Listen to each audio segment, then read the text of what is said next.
Hello there, another one of our occasional automotive videos, not just vacuum cleaners on this channel, we do the odd car as well. You may have seen a while back we did a video on a Rolls-Royce Silver Spirit. Today I'm going to do a video on a Bentley Flying Spur. So this is a Bentley Flying Spur, and if you didn't know, the Flying Spur is the four-door version of the two-door Bentley Continental GT. This one is from 2006, despite what the number plate tells you. That's a plate someone's put on it in the past.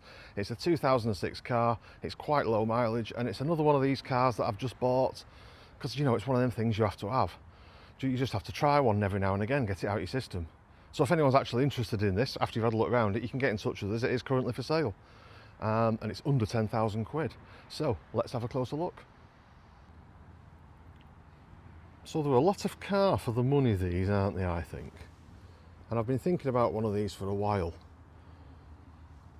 Now the rumour is, I don't know how true this is, that a lot of the two-door GTs, now they're cheaper to buy, end up being bought by wide boys and not looked after very well. And they're not necessarily the best buy. Now these, by comparison, tend to be bought typically by the older chap, so I'm led to believe. So they tend to be slightly, I mean this is a generalisation of course, but they tend to be slightly better looked after.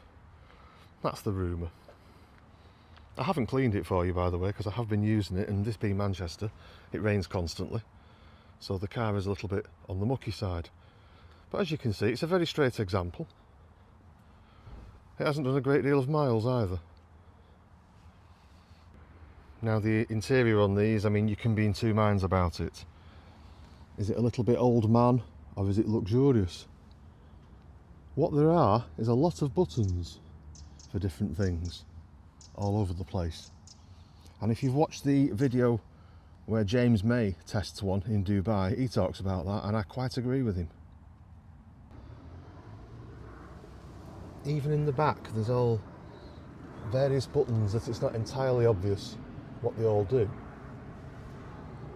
But it's quite nice, it's not a bad place to be, especially in the back.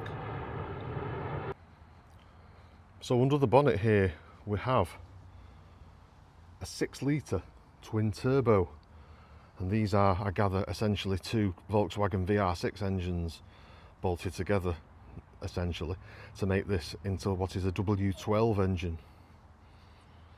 So this is a 12-cylinder, quite thirsty but quite meaty sounding, as we're about to find out. So there's two ways you can start this. You can put the key in over here, or you can just have the key nearby and press the start button there. I'm not entirely sure why there's two methods. If you know, you can tell me in the comments. When it starts up, it kind of spools itself before it bursts into life. Let's see if you can hear it on the video. I don't know if you can.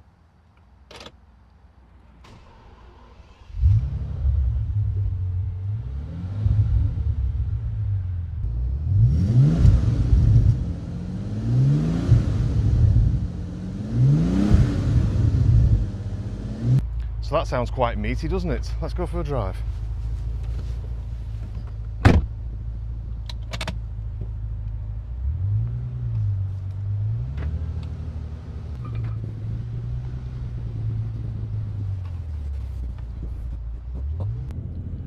The first thing that occurs to me about these is you can always hear the engine noise, so they're not like a Rolls-Royce in that respect, and that they're silent inside. These are not silent inside. And you can, I don't know if you can hear on the video or not, but you're always going to hear the engine noise like you would in something like a Ferrari, and that's a little bit disconcerting because it doesn't match the interior. Let's give it some welly.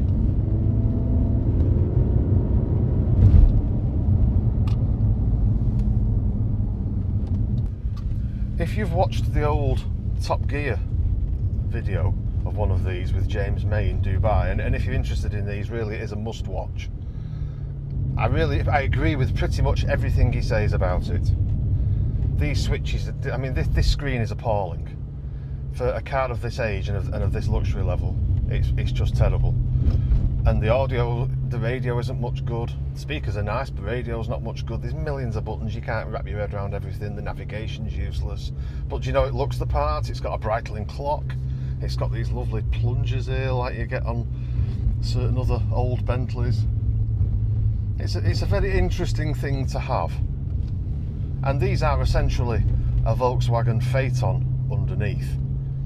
So the electricals and much of the running gear is Volkswagen, because this is after Bentley was sold to Volkswagen. Rolls-Royce went to BMW, didn't it? And Bentley went to Volkswagen. So they are a very interesting thing to own. If I go too fast, my cameraman in the back tends to roll all over the place with his feet in the air. So I can't go too fast too quickly, or we'll lose the shot. But let's have a little blast down the motorway and see what we think. Let's give it a little bit of welly on here.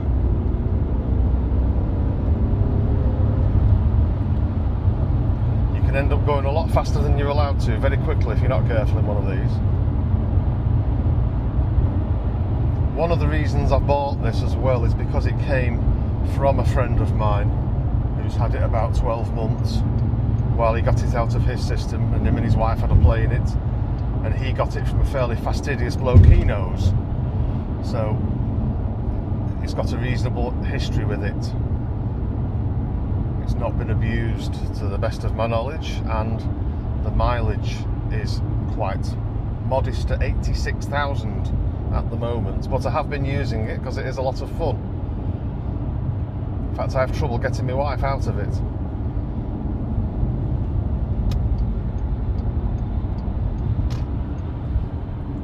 But if you want what Clarkson used to call speed and power, then it's very much one of those sorts of things. It's a gentleman's conveyance that sounds like a Ferrari and goes like a Ferrari as well. I think James May compared it to a Ferrari 575 of the era, and said the performance, or the horsepower at least, was about the same. And to be fair, I mean, I've had a lot of big cars. I've had Rolls Royces, I've had all kinds of American stuff, sports cars, and I've had a lot of big engine stuff, and this is probably the most powerful car I've driven. You can probably get yourself in trouble with this if you're too clever with your right foot. One thing I have noticed with this is it tends to beep at you constantly, and you don't know why. I think it's proximity sensors. If somebody's too close behind you or the side of you, it seems to have a lot of sensors. Very handy when you're parking, but not so good on the road because it beeps at you and you don't know why. You don't know where it's coming from. Then there's nothing on the dashboard to tell you. But the dashboard, it's a bit busy, isn't it? But it's well put together on the whole. All the switches are nice, as you'd expect. It's a nice place to be. And that B is a nice thing to be looking at when you're driving around. The navy blue and the cream, quite tasteful really. There are 3 settings on the suspension. As you know, this is a 4-wheel drive and it has air suspension, similar to a Range Rover. That's a lot to go wrong, isn't it? And there are 3 settings on it, and anything less than comfort, and you will know what brand of cigarette butt you've just driven over. And I wouldn't call it the smoothest ride on so-called comfort setting, which is what I'm on now.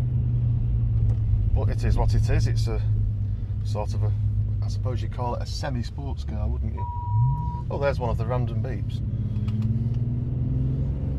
And we have no idea why.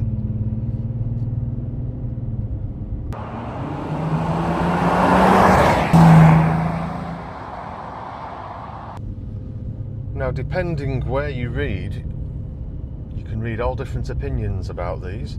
I've read things online that said electrically they're a nightmare and you don't want to go near them. And even I was speaking to one of the guys at Flying Spurs, the Rolls Royce and Bentley Spurs place, Andy, recently, and he was telling me that they're a nightmare electrically, these. Well, this one's got no warning lights on.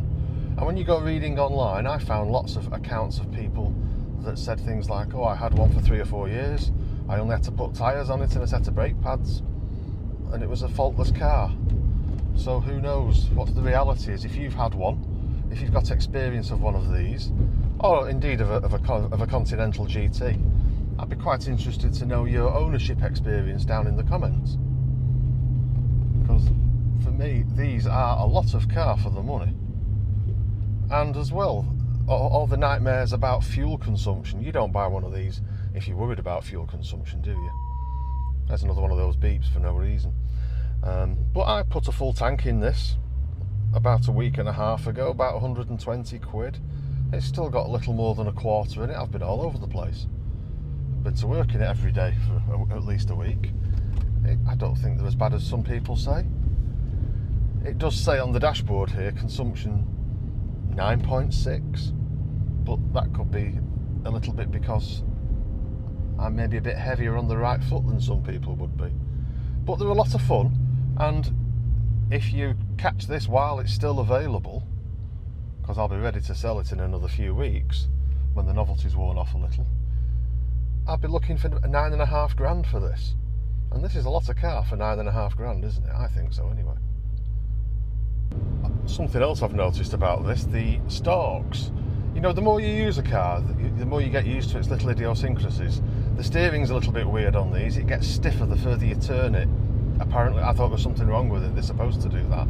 The stalks down here are a little bit lower than you'd like them to be, because it's got these flappy paddles up here, which are not little and discreet like on a Range Rover.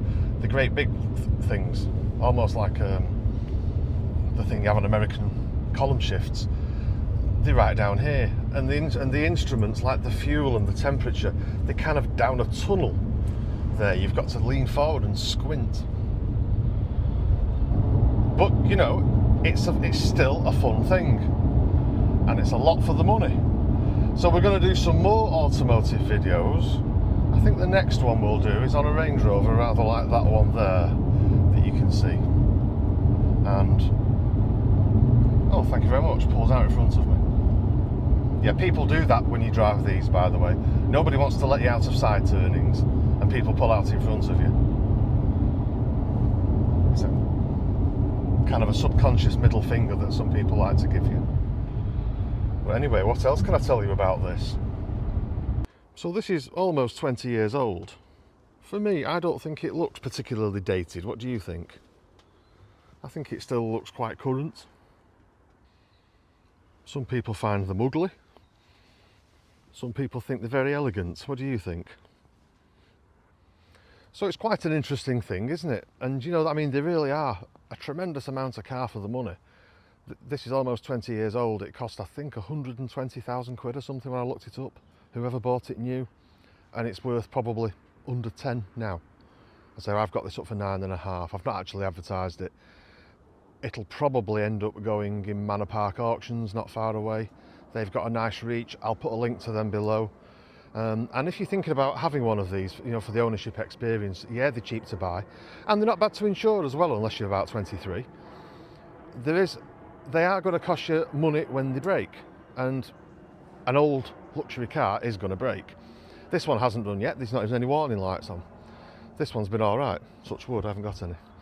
But do you know, if you're practically inclined yourself, there's a couple of good forums out there for Bentley and Rolls-Royce. I'll put down in the comments below, down in the description below. I'll put a link to Manor Park auctions actually. I'll put a link to Flying Spurs where you can buy parts, and I'll put a link to one of the forums that you can go and join if you're practically inclined and you own one, and you can go on and find out how to do things. So if you're inclined to fix stuff yourself, yeah, you can do quite a lot with these, and there is quite a lot of, as there is with Rolls-Royce, there is quite a lot of knowledge out there now. But failing that, you'll have to find yourself a good local specialist. So thank you for watching, and we'll be doing other automotive videos if you're interested. You can tell me what you think about these or the video down below. Down here I'm going to put the video I did on the Rolls-Royce Silver Spirit, and down here I'm going to put another one that was another one of our automotive videos that's also interesting. So thank you for watching. See you next time.